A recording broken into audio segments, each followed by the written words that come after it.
Hello friends, അങ്ങനെ നമ്മുടെ ഒരു ഫ്രണ്ടും കൂടെ നാട്ടിലേക്ക് എക്സിറ്റ് അടിച്ച് പോവാണ്.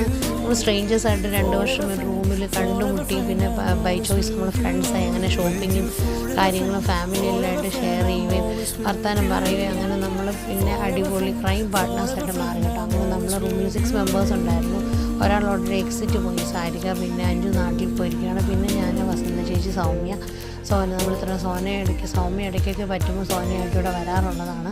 അങ്ങനെ ഹാപ്പി ആയിട്ട് നമ്മളൊരു ഫാമിലിയെ പോലെ ടൈമൊക്കെ സ്പെൻഡ് ചെയ്യാറുണ്ട്. നമ്മളങ്ങനെ അവൾ പോകുന്നതിന് മുമ്പ് കുഞ്ഞിനെയൊക്കെ കാണാൻ വന്നു. നമ്മൾ ദിവസങ്ങളിൽ ഭയങ്കര ടൈറ്റായിരുന്നു. ഹോസ്പിറ്റൽ വിസിറ്റും അങ്ങനെ ബിസി ഷെഡ്യൂളായിരുന്നുകൊണ്ട് തന്നെ അങ്ങനെ പോയി 1-2 തവണ വന്ന് മീറ്റ് ചെയ്യാനുള്ള ടൈം കിട്ടിയില്ല.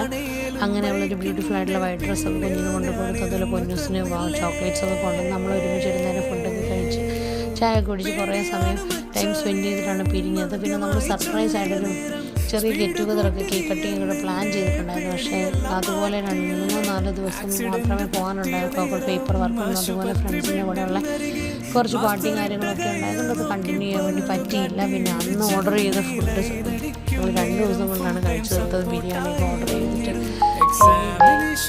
ഹാപ്പിയായിട്ട് യാത്ര അയച്ചു. അങ്ങനെ അച്ചാച്ചനാണ് അവളെ എയർപോർട്ടിലേക്ക് കൊണ്ടുവിട്ടത്. അപ്പോൾ ഒരു ചെറിയൊരു ടോക്കൺ ഓഫ് ലവ് ഞാൻ കൊടുത്തു വിട്ടിട്ടുണ്ടായിരുന്നു. നല്ലൊരു റെഡായിട്ടുള്ള ബ്യൂട്ടിഫുൾ ബാഗ് അവൾ പോകുന്നിടത്തൊക്കെ ക്യാരി ചെയ്തിട്ട് എന്നും എന്നെ ഓർക്കട്ടെ എന്ന് വിശ്വസിക്കുന്നു. അങ്ങനെ കോഴിക്കോട്ടേക്കൊക്കെ ഇൻവൈറ്റ് ചെയ്തിട്ടുണ്ട്. നാട്ടിൽ വരുമ്പോൾ തീർച്ചയായിട്ടും വരുന്നതായിരിക്കും. നമുക്ക് കോഴിക്കോട്ട് നമുക്ക് റിലേറ്റീവ്സ് ഒന്നും ഇല്ലാത്തൊരു ഏരിയ ആണ്.